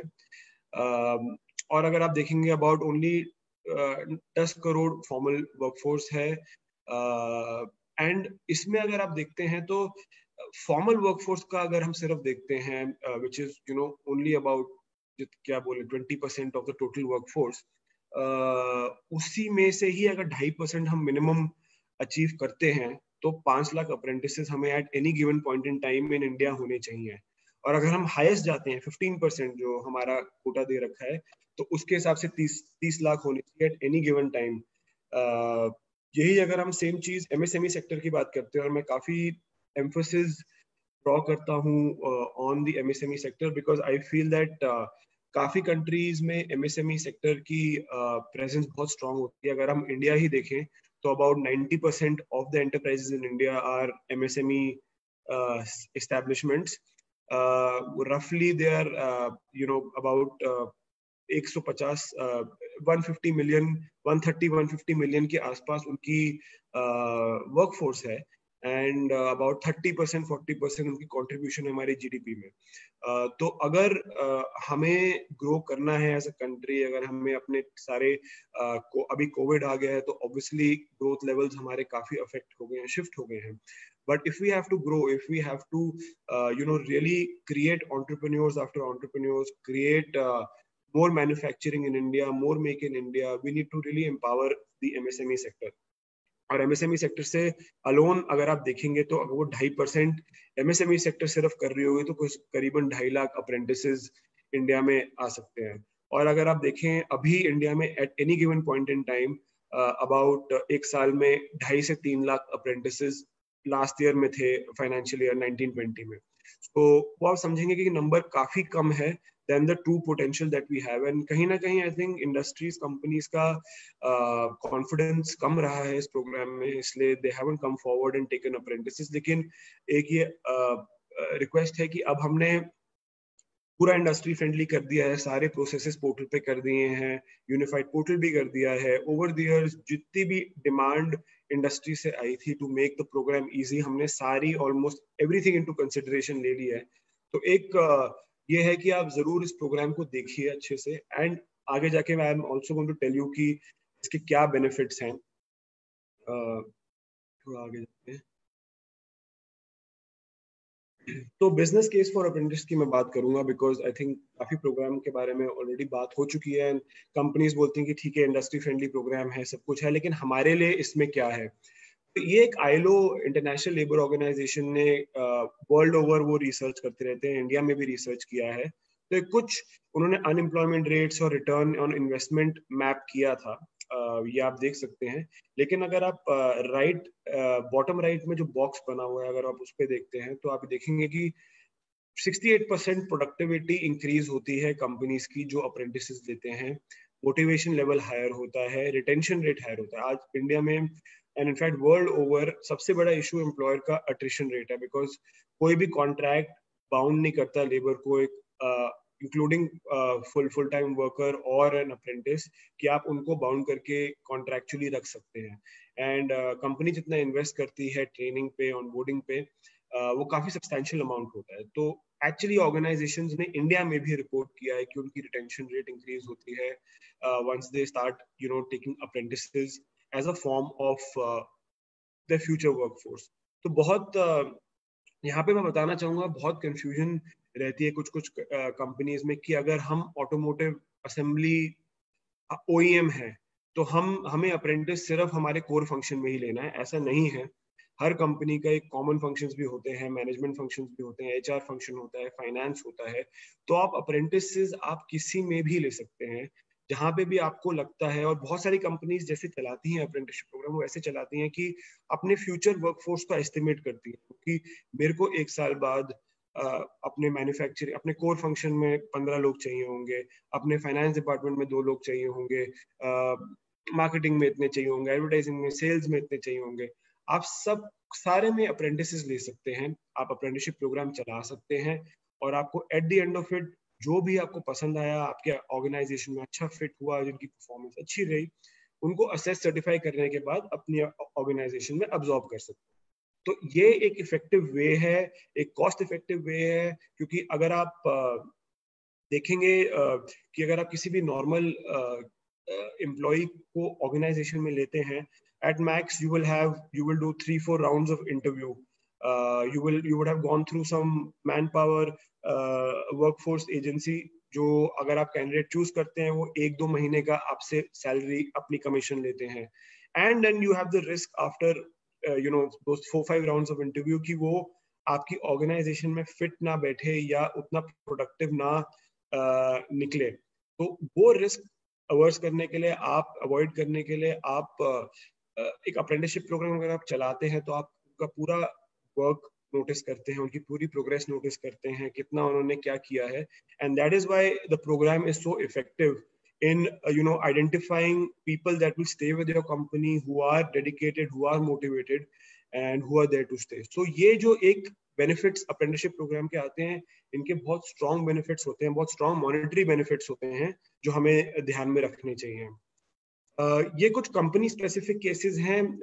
एयरबस यूके अगर आप देखेंगे तो 70% ऑफ सीनियर मैनेजर्स एयरबस में started their career as apprentices. अगर हम अपनी डिफेंस मैन्युफैक्चरिंग कंपनी देखते हैं, HAL करके, हिंदुस्तान एरोनॉटिकल लिमिटेड, करीबन 20-25% सीनियर मैनेजमेंट वहां पे भी अप्रेंटिस के तौर पे स्टार्ट हुई थी। तो ये बहुत बड़ी बात है, क्योंकि आप एक फील्ड में, एक ट्रेड में एक्सपर्ट बनते हैं, जिस कंपनी ने आपको मौका दिया है to get the skill set, आप उनके साथ रहते हैं। एंड ओवरऑल कंपनी के जो उनको कॉस्ट इतनी ज्यादा HR में, रिक्रूटमेंट में, ट्रेनिंग में, ऑनबोर्डिंग में करनी पड़ती है, वो बहुत इक्वलाइज हो जाती है। अगर आप फूड वर्ल्ड देखें, ये बेंगलुरु का केस है जहाँ पे 80% प्रोडक्टिविटी अगर अप्रेंटिस के टाइम ड्यूरेशन में ही वो 60% to 100% प्रोडक्टिविटी पहुंच गया था ऑफ नॉर्मल एम्प्लॉय। और अगर उनको पेरोल पे लिया एज फुल टाइम एम्प्लॉय तो they perform really well. Similarly एक हॉस्पिटैलिटी एग्जांपल है, डॉक्टर रेड्डीज एक हमारे सेशन में थे तो उन्होंने बोला था कि हम आपको देंगे, तो उन्होंने कुछ कॉस्ट सेविंग दिखाई थी 50% की of running an apprenticeship program. एक हमने अभी एक सर्वे किया था विद अ कंसल्टिंग फर्म, क्योंकि हम जानना चाह रहे थे कि अप्रेंटिसशिप प्रोग्राम हम इतनी अमेंडमेंट्स कर रहे हैं, इतने चेंजेस कर रहे हैं, बट क्या ग्राउंड पे रियलिटी में कुछ फर्क पड़ रहा है या नहीं पड़ रहा है। तो ये हमने कुछ 100 कंपनीज अक्रॉस सेक्टर्स सर्वे करे थे और उसमें से रिजल्ट्स निकल के ये आए थे कि about close to 67% of companies net value in apprenticeship. मतलब अगर उन्होंने अप्रेंटिसेस लिए तो उनको वैल्यू ही, नेट बेनिफिट ही हुआ than cost being higher. 57 apprentices see long term benefits, benefit to cost ratio 1.3 to 2x। मतलब अगर आप उन पे एक अप्रेंटिस पे ₹1 खर्च कर रहे हैं तो आपको ₹2 का आउटपुट मिल रहा है, ऑलमोस्ट डबल 1.5-2 टाइम्स का मिल रहा है। तो that is self reporting done by so many companies in India जो अप्रेंटिस चला रहे हैं। और अगर आप ऊपर से नैप्स का बेनिफिट भी लेते हैं जिससे आपका स्टाइपेंड कॉस्ट कम हो जाएगा, तो ये बेनिफिट टू कॉस्ट रेशियो 2 के ऊपर भी चले जाता है, 2.5 के आसपास भी चले जाता है। So that is the kind of returns that come with an apprenticeship program. Almost 20 to 50% absorption rates companies ने रिपोर्ट करी हैं। तो ये काफी बड़ी है, बिकॉज कुछ अगर अप्रेंटिसेस पहले ही ड्रॉप आउट हो गए जो नहीं हुआ, अबाउट 20-30% हो जाते हैं, बिकॉज उनको वो जॉब, उनको ट्रेड पसंद नहीं आती। उसमें से भी अबाउट 20-50% अगर अब्जॉर्ब हुए हैं, कंपनीज अब्जॉर्ब कर रहे हैं, तो वो बहुत वैल्यू देख रहे हैं अप्रेंटिस और अप्रेंटिस ट्रेनिंग में। अगेन हमने और काफी बाय सेक्टर इनको किया था, ओवरऑल काफी बेनिफिट टू कॉस्ट रेशियो काफी हाई आया है। काफी जल्दी कंपनीज ने रिपोर्ट किया कि अप्रेंटिस एक फुल टाइम एम्प्लॉय की प्रोडक्टिविटी लेवल पे आ जाता है। तो आप इमेजिन करिए कि फुल टाइम एम्प्लॉय है जिसको आप सैलरी दे रहे हैं, ESI दे रहे हैं, EPF दे रहे हैं, और एक अप्रेंटिस है जो with in 3-4 months of training equal productivity level पे पहुंच चुका है उस एम्प्लॉय की। तो ये एक बहुत बड़ा एक कॉस्ट सेविंग होता है फॉर द कंपनी। तो that's about it as the presentation is concerned। मैं आपको I'll just quickly show you the portal also।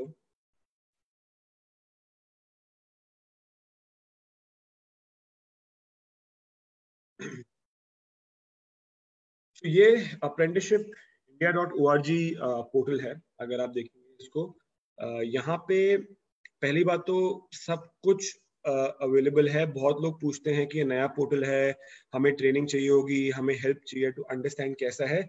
उसी के लिए हमने यहाँ पे एक इंस्ट्रक्शनल वीडियोस बनाए हैं। ये आप देख सकते हैं, इंट्रोडक्शन टू अप्रेंटिसशिप, कैंडिडेट, आप कैंडिडेट हैं, कंपनी है, एस्टैब्लिशमेंट है। आपको हिंदी इंग्लिश दोनों में आपको पूरा इंस्ट्रक्शन मिलेंगे कि आपको कैसे रजिस्ट्रेशन करना है, अपनी प्रोफाइल कैसे कंप्लीट करनी है, आप कैसे वैकेंसी पोस्ट करेंगे, सिमिलरली कैंडिडेट के लिए वो कैसे रजिस्टर करेंगे, प्रोफाइल करेंगे, अपॉर्चुनिटी कॉन्ट्रैक्ट करेंगे, सब कुछ। यहाँ पे हमने एक और चीज, FAQ डॉक्यूमेंट आपको दिख रहा होगा, ये आप जरूर रेफर कीजिएगा, क्योंकि आज तक किसी भी फोरम में कहीं पे भी जितने भी हमसे क्वेश्चंस पूछे गए हैं प्रोग्राम के बारे में, हमने यहाँ पे उनको लिखा है और उनका जवाब दिया है। तो most of your queries will be addressed in this FAQ document. तो आप ये देख लीजिएगा। उसके बाद यहाँ पे लॉग इन रजिस्ट्रेशन का नॉर्मल आपको दिख रहा है, फीचर है। बाकी हम अगर पेज के नीचे आते हैं, आपको यहाँ पे सारे दिख जाएंगे। ये आपको लिस्ट ऑफ डेजिग्नेटेड ट्रेड्स जाएंगे, ऑप्शनल ट्रेड्स जाएंगे। अगर आप किसी पे भी सिलेक्ट करते हैं तो आपको सारे ट्रेड्स दिख जाएंगे, और यहाँ पे आपको करिकुलम्स दिख जाएंगे, जहाँ पे आप व्यू करके देख सकते हैं कि कौन सा किसी भी ट्रेड का करिकुलम क्या है, कितना लंबा है, क्या उनके एलिजिबिलिटी क्राइटेरिया है वगैरह। तो ये सारा पब्लिक डोमेन में अवेलेबल है। आपको जरूरी नहीं है कि ट्रेड और करिकुलम्स देखने के लिए रजिस्टर करना पड़ेगा या साइन अप करना पड़ेगा। फिर अगर आप नीचे आएंगे तो आप ये देखेंगे कि अप्रेंटिस एक्ट आपको मिल रहा है, रूल्स मिल रहे हैं, नैप्स की जो फाइनेंशियल इंसेंटिव स्कीम की गाइडलाइंस हैं, अगर आप नया कोर्स बनाना चाहते हैं तो उसकी गाइडलाइंस है, अगर आप BTP बनना चाहते हैं, TPA बनना चाहते हैं, उसकी गाइडलाइंस है, असेसमेंट सर्टिफिकेशन कैसे करेंगे वो दे रखा है। बाकी यहाँ पे एक चीज मैं आपको दिखाना चाह रहा था, जो CSR वाला था।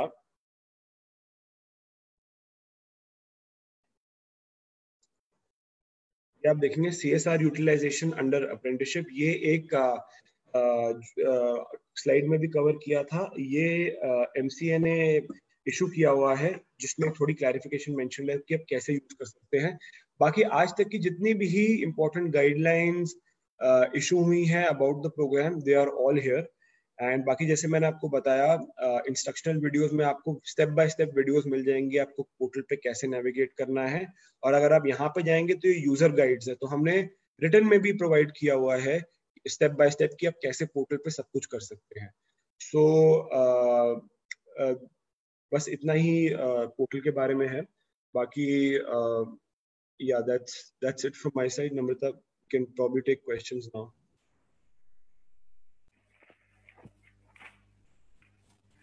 Thank you, Vasu sir, for this very informative insight from you. Now, we will take some questions from selective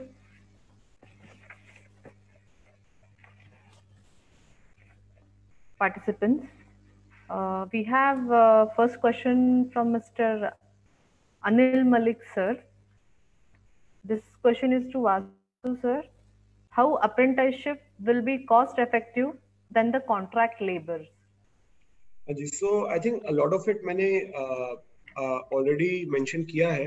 अगर आप सिर्फ HR cost ही देख लें, compare कर लें, बाकी सारे cost heads भूल जाइए। अगर आप सिर्फ अपनी HR cost कंपनी में देख लीजिए जो आप स्पेंड करते हैं on a normal full time employee and an apprentice, उसी में आपको पता लगेगा कि आपको आपकी सोर्सिंग कॉस्ट कम है, आपको किसी एजेंसी को कमीशन नहीं देनी पड़ रही उसकी 2 महीने की 1 महीने की स्टाइपेंड की, प्लस आपको उनको फुल टाइम आप स्टाइपेंड पे लेते हैं और उनको फिर आप 3-4 महीने इंडक्शन प्रोग्राम में डालते हैं, क्योंकि कोई भी जॉब रेडी नहीं आता है, सबको जिस कंपनी में आता है सीखना ही पड़ता है। और अगर आप यही अप्रेंटिस देखेंगे, डे 1 से वो एक स्टिपुलेटेड स्टाइपेंड पे शुरू होंगे और वो जितना जब तक उनका अप्रेंटिसशिप पीरियड चल रहा है, ट्रेनिंग चल रहा है, वो ट्रेन भी हो रहे हैं और आउटपुट की तरफ मतलब वो कंट्रीब्यूट भी कर रहे हैं। तो इसमें इससे बड़ा अगर आप कॉस्ट टू कॉस्ट पूरा कंपैरिजन करेंगे, आपको कहीं ना कहीं 50% कॉस्ट सेविंग सिर्फ HR कॉस्ट सेविंग ही दिख जाएंगी। उसके बाद आपकी लोअर अट्रेशन होती है, हायर मोटिवेशन होती है। बहुत सारी कंपनीज ने जो हमने सर्वे रिजल्ट्स दिखाए थे, दिखाया था कि अप्रेंटिसेस लगभग 3-4 महीने ट्रेनिंग में ही सेम प्रोडक्टिविटी लेवल पहुंच जाते थे then full time employees.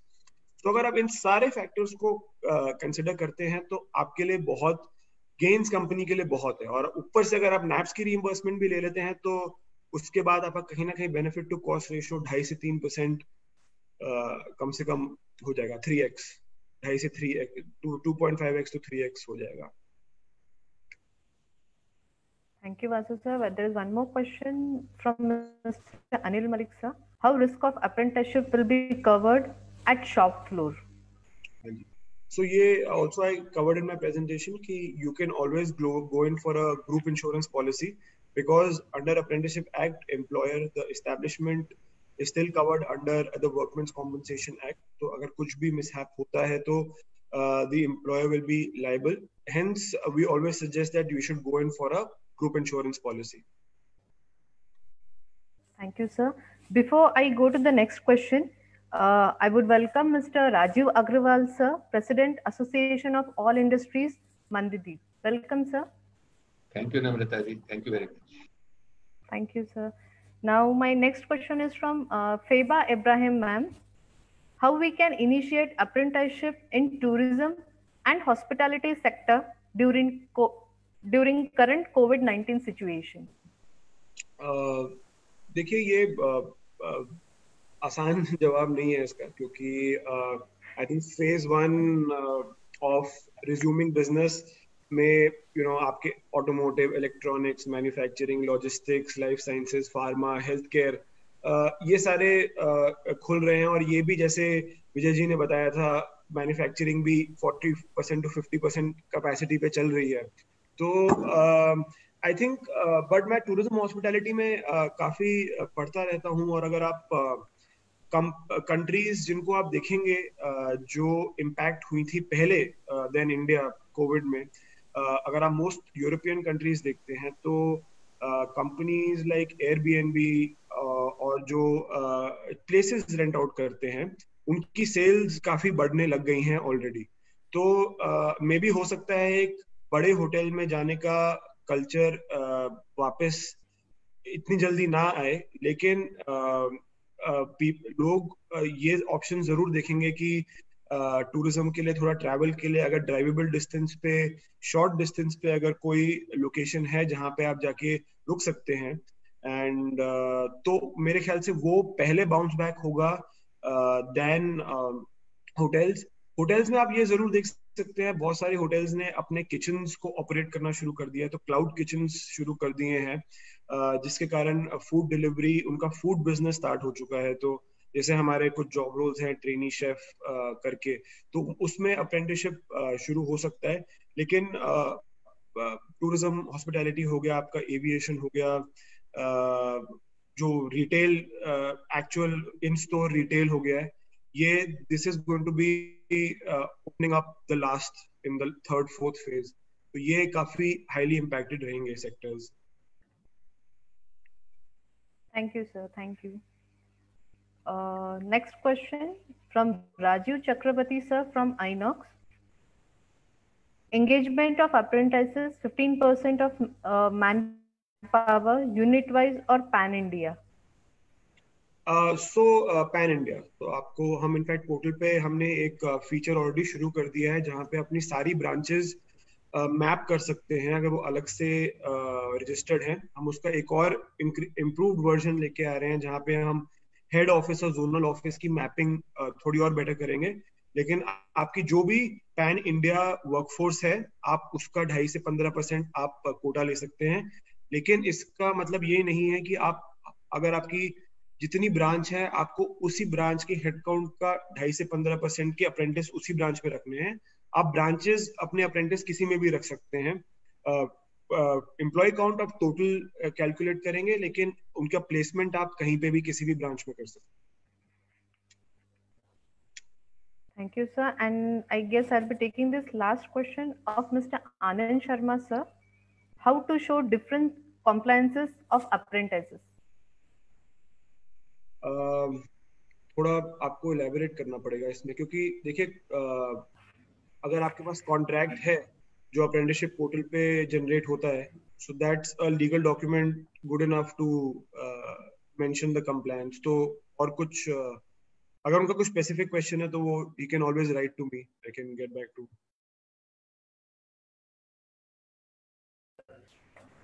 Okay, sir. Thank you, Vasu sir, for answering all the questions from our participants. Thank you very much.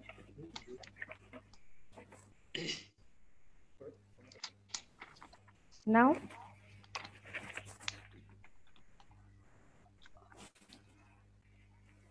I request Mr. Raju Agarwal sir, who has joined us just now, President, Association of All Industries Mandideep, to share his insight.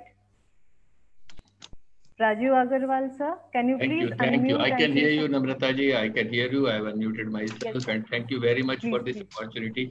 मैं इतने सारे बड़े बड़े लोगों के सामने बड़ा छोटा महसूस कर रहा हूँ। गोयल साहब, गौतम कोठारी जी, किरण शास्त्री जी, मजूमदार साहब, Dinesh has been after me to really join, and I can see in audience also some big names are there.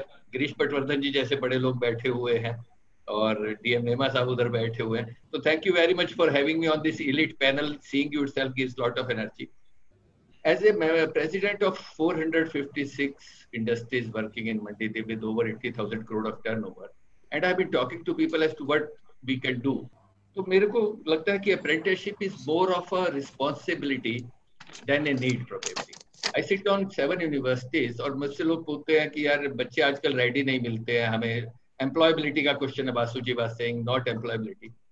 तो मैं हमेशा अपने मेंबर से कहता हूँ कि हमने क्या किया आज तक उनको एम्प्लॉयबल करने के लिए. That is the big question that industries need to ask, and that is where the apprenticeship comes into picture. Pointing fingers is probably one of the easiest thing that we can do. Industry can always say कि sir बच्चे ready नहीं मिलते हैं, तो मैं कहता हूँ भैया आपने किया क्या उनको रेडी करने के लिए, and if there is something that you can do that is probably apprenticeship. क्यों नहीं कर पाते हैं? कर इसलिए नहीं पाते हैं क्योंकि उनको ये लगता है शायद मेरी जो बात हुई आपके सर्विस में पता नहीं कितनी निकल गई, but I can authentically see with, because मेरे पास तो 350 MSME इंडस्ट्रीज है. क्योंकि उनको ये लगता है यार ये कोई ट्रेनिंग प्रोग्राम है जो हमें चलाना है. That is the problem. और ट्रेनिंग प्रोग्राम है तो उनके पास ट्रेनिंग के लिए कोई आदमी नहीं है. छोटी इंडस्ट्री वाला MSME होता है कि बच्चा पहले दिन आए और उस दिन प्रोडक्टिव हो जाए. देर ये हमें ये समझाना पड़ेगा कि we are ready. We can give you the NAPS का इतना अच्छा पोर्टल दिखाया वासु जी ने, आप इतनी अच्छी बातें बता रहे हैं. If we can just let our industries know that this is going to be helpful, this is not a training program. आपको कोई training need analysis और training design नहीं करना है. You just need ready-made बच्चा to really help you out and you help them to grow. Mutually it is beneficial. Mutually. अभी तक तो मुझे लगता है कि ये कोई सरकार का डंडा है जो हमारे ऊपर है, जो हमें करना पड़ रहा है 2.5%, और वो अवॉइड करें जैसे बाकी सरकार के डंडों से करते हैं. अगर हम उनको ये समझा पाते कि नहीं साहब ये डंडा नहीं है, ये आपके बेनिफिट के लिए है, तो probably we will be winning this game.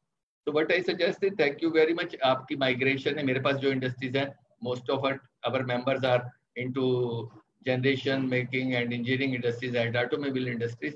They always need, they don't need workers, they need apprentices. इनका यहाँ पर नॉन स्किल्ड लेबर का, अनस्किल्ड आदमी का बहुत कम काम है इंडस्ट्रीज में, और इन लोगों का ज्यादा काम है जो चाहिए. वहाँ तो नट कसने के लिए भी एक अप्रेंटिस है, वहाँ पे वो अनस्किल्ड का काम है नहीं. तो विनेश जी और बासु जी और नेमा साहब और गिरीश पटवर्धन जी ये सब टेक्निकल एंगल देख रहे हैं, मैं ये देख रहा हूँ ग्राउंड रियलिटी को कैसे अपन बदल सकते हैं. तो with your help, with kind of ideas that I have just given, which may be raw, but I may be wrong, but then that is what I feel that can be done and can be done better. So thank you very much, Namrata ji, for giving me opportunity to speak, and for all those who have listened me, thank you for attention and time. Thank you very much. Thank you, Raju sir. Thank you very much. This was a very wonderful session. Hope you all got your doubts clear and ready to move forward with maths in your respective industries. It is overwhelming to see so many queries and questions from our participants. Now, I request Mr. Kiran Shastri sir, General Secretary, Pitampur Personal Fraternity, to give vote of thanks. Over to you, sir. Thank you, ma'am. नमस्कार साथियों. सर्वप्रथम मैं युवा शक्ति foundation को बधाई देना चाहता हूं कि उन्होंने मध्य प्रदेश के लगभग सभी संगठनों को एक मंच पर लेकर आए, जिसमें Madhya Pradesh chamber of commerce, association of all industries Mandideep, Pithampur औद्योगिक संगठन, Pithampur personnel fraternity, Patwardhan law association, bar association of Indore, association of Dewas. निस्संदेह आज के इस कार्यक्रम में बड़ा ही इंटरेक्टिव और बड़ा ही लाभदायक सेशन रहा.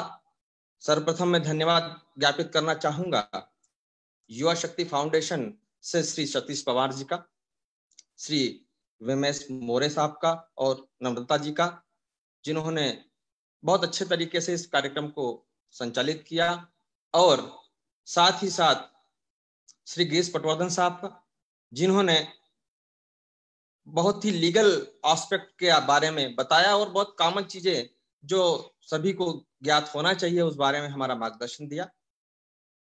मैं धन्यवाद ज्ञापित करना चाहूंगा श्री वसु शर्मा साहब का एनएसडीसी से, कि उन्होंने बहुत अच्छे से हमें मार्गदर्शन प्रदान किया कि किस तरीके से हम अप्रेंटिसशिप को ले सकते हैं और इसका लाभ इंडस्ट्री को प्राप्त हो सकता है. मैं धन्यवाद देना चाहूंगा श्री विजय गोयल साहब का, president Madhya Pradesh chamber of commerce, Shri Gautam Kothari साहब, प्रेसिडेंट पीथमपुर औद्योगिक संगठन, श्री राजीव अग्रवाल साहब, president association of industries Mandideep, Shri Rajiv Majumdar साहब, प्रेसिडेंट पीथमपुर पर्सनल फ्रेटर्निटी, और मेरे सभी साथी, सभी पार्टिसिपेंट्स जो इस कार्यक्रम में उपस्थित हुए और अपना बहुमूल्य समय दिया. और आज के सेशन के लिए अंत में युवा शक्ति फाउंडेशन से श्री सतीश पवार साहब का विशेष धन्यवाद देना चाहूंगा. धन्यवाद madam.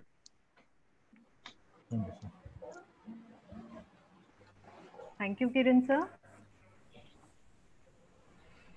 Now we are at the end of the session. You are free to call and reach out to Yuva Shakti Foundation official anytime on given numbers to clear any of your doubts and initiate apprenticeship activities in your establishment. Thank you one and all for your participation, and thank you all respected speakers. Have a beautiful evening ahead. Thank you. Thank you very much to add me. Thank you, Goyal sir. Thank you. Thank you. Thanks to all. Thank you, Kothari sir. Girish sir, namaskar. Thank you. Sir. Thanks to all. Sir, Raju Agrawal sir, Mujumdar sir, thank you all sir. Bye bye, take care. Thank you also, sir. Okay, Namrata.